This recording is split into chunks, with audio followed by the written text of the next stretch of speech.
Okay, friends, let's talk LockDown browser. Now, this year we've kind of discouraged folks from using LockDown browser with Mastery Connect, and the reason is that we have kind of two options for using a LockDown browser or something that mimics LockDown browser. And one of them allows students who have PCs or Macs or iPads to take the assessment, but nobody on a Chromebook can take it.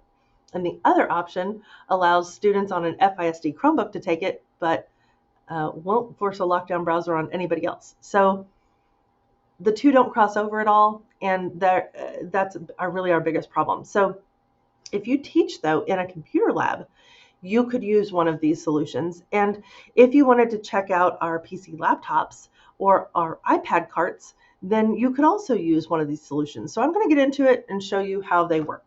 Okay, so if you get to this screen, and hopefully you know how to find this screen at this point, and if not, go back to the video about administering tests in Mastery Connect.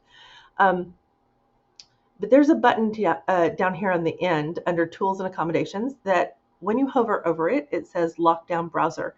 And if you press that button and highlight it and turn it on, it gives you a warning. And it says, students must have Respondus LockDown Browser installed on a compatible device to access the assessment. And it specifies that by compatible device, they mean a Mac or a Windows machine or an iPad, okay? So they have to have one of those three things in order to use this particular LockDown browser. And if you have a student on a Chromebook, they will not be able to access this assessment at all. All right?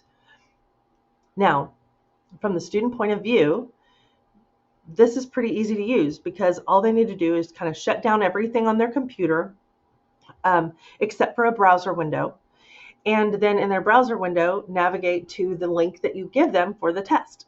And it will launch in the LockDown browser, and then they just take the assessment like normal. Now, it's important that they close all their stuff ahead of time because if they're like in the middle of editing a Word document or something and they didn't save, LockDown browser takes over their whole machine, and generally they have to restart it in order to get out of it. So they'll lose all their work if they don't do that. There you go. Okay. Now the other method for accessing LockDown browser is really not a LockDown browser per se. It's something that mimics a LockDown browser. And in order to use this on FISD Chromebooks only, you will have to turn off this button. You'll have to deselect it. Okay. And I have a video from my friend James that does an excellent job of showing what this looks like. He shows the student view and the teacher view, but basically this operates out of kiosk mode on a Chromebook. And so the student would need to log completely out of their Chromebook. And then at the bottom left, there's a thing that says apps, and they would click on that and then click on MC Student.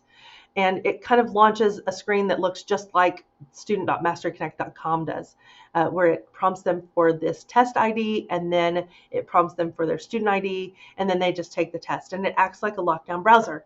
Now, the reason it's not a real LockDown browser is that if you had a student who chose not to go through the kiosk and instead just opened a regular browser window and logged in, they could still access the assessment because there's nothing chosen here that prohibits a student from taking this without the LockDown browser option. But if you're good at Relay and can watch them do this, you absolutely could use this as a method if every student is on an FISD Chromebook. Okay. Now, I will say this too, that Chrome OS has to be updated. We've had some instances where students did not have a current Chrome version and we're not able to use the MC Student app. And so you need to make sure that all of that is updated if you're going to use that method. Otherwise, that covers all of our LockDown browser options. And so you can kind of decide whether that's something that you will be able to use in your class. But absolutely come and check out our iPads or our PC laptops if you need them. And let me know if you have any questions.